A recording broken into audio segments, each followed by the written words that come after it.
n'était pas dessus, c'était plus pour s'occuper d'une.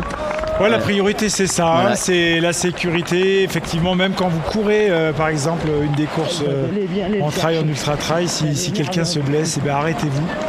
Parce que la santé, c'est prioritaire avant le résultat et la performance. Et on a vu souvent des cas comme ça où les coureurs s'arrêtent pour aller réconforter du moins ou faire les premiers gestes de secours. Voilà. Et donc du coup Mimi Kotka qui était retombée dans le classement, là il me semblerait qu'elle est même tout simplement abandonnée malheureusement.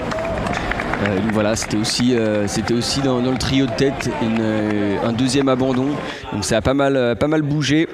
Et puis Maïté Maioria aussi qui finalement a fait une très très bonne course, une très bonne gestion, parce que à Courmayeur par exemple elle était vraiment loin. Maïté Maioria elle était 13e et puis elle est remontée petit à petit. Et puis derrière, je sais pas ceux qui nous écoutent encore, mais regardez, on a Benoît Cory. Il est encore là, Benoît, effectivement. Qui n'a pas abandonné alors qu'il aura passé énormément de temps à Valorcine, mais je vous l'avais dit, il a un mental d'acier et même si c'est difficile, il voulait vraiment aller au bout cette année et il va arriver juste derrière la deuxième dame. On est content que Benoît termine, c'est important de terminer un ultra. Bah oui, bien sûr. L'expérience. Une telle course. Le corps va s'en souvenir.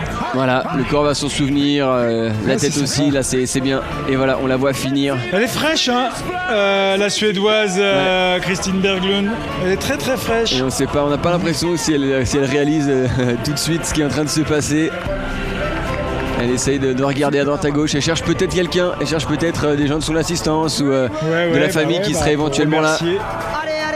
On l'a évoqué toutes les nuits, toutes les heures passées pour aller sur les points d'assistance, les heures de conduite en voiture, les heures passées à attendre. Ça, on s'en aperçoit pas, mais c'est aussi très très fatigant, souvent avec la famille, les enfants. Voilà, il faut assumer le repas, assumer la bonne heure pour... Et on les félicite, tous ceux qui vont assister. Ouais, on en a parlé avec beaucoup, des coureurs qui font de l'assistance. Ils nous disent mais c'est presque plus compliqué de faire l'assistance parce qu'on se met la pression pour l'autre personne. On est responsable entre guillemets de leur performance aussi. Et donc voilà, c'est un travail d'équipe. Et là aujourd'hui, ça paye. Et c'est transformé pour Kirsten Berglund. Qui va arriver, regardez. On va se mettre dans l'ambiance. Ça y est, elle commence à réaliser. On voit le sourire qui se dessine sur son visage. Dernière ligne droite. Et voilà, ça y est, elle commence à réaliser. Amazing. La deuxième femme, bravo. Et c'est dans la boîte. Deuxième place pour Christine Berglund, la Suédoise sur cette UTMB. En 25h34 minutes. Et voilà, on peut lire sur ses lèvres amazing. Ouais, un gros score. C'est le mot. Et voilà, regardez. Courtney de Walter qui était là pour l'accueillir, la féliciter. Ça aussi, c'est un bon état d'esprit. Et Greg Vollet qui vient la féliciter, le manager international du team Salomon. Deux athlètes femmes dans les deux premières, c'est bien. C'est un bon score. 2 sur 2. C'est vrai qu'il y a eu une petite hécatombe chez les hommes. Il y a eu pas mal de dégâts. Sur les courses. Effectivement, les marques qui mettent aussi beaucoup de moyens pour pouvoir avoir des athlètes élites qui remportent des épreuves comme celle de l'UTMB. C'est chez les femmes cette année que Salomon a mis le gros score. Et le t-shirt, la petite veste remise par Catherine Poletti à Christine Berglund. Et voilà, et on annonce également donc le finish de Benoît Cory juste derrière. L'arrivée de Monsieur Benoît Cory. Le coureur basque. Le voilà. Ah là là, il a tout donné et ça c'est beau, c'est des belles images. Il félicite. Félicité. Ça c'est voilà, il est là le Benoît qu'on aime. C'est un gars fantasme et tellement attachant. l'homme de tous les extrêmes. C'est-à-dire que quand il a envie de se faire plaisir, il fait plaisir. Quand il veut faire la fête, il fait la fête. Et par contre, quand il veut s'entraîner et faire des courses, eh ben, il est incroyable. Aujourd'hui, ça transforme pas. Il est capable de faire des grosses charges d'entraînement. Ah là là, ouais.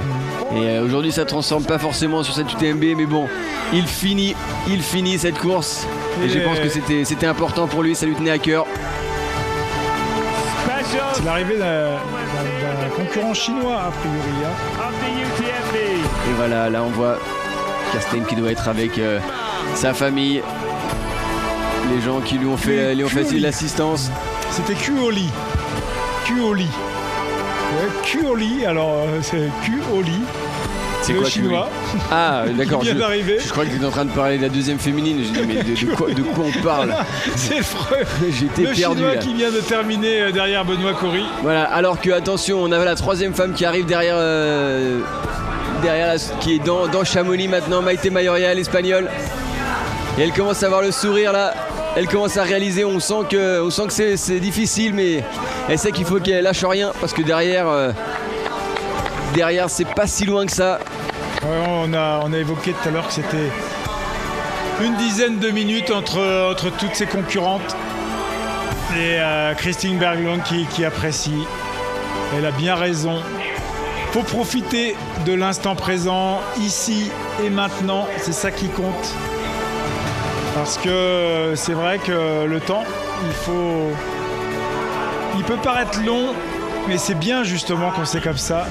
Quand on est... et on réussit un joli succès qu'on arrive à partager, on a envie que ce temps perdure. Et c'est bien de pouvoir aller taper dans les mains partagées avec le public, ça c'est une bonne chose.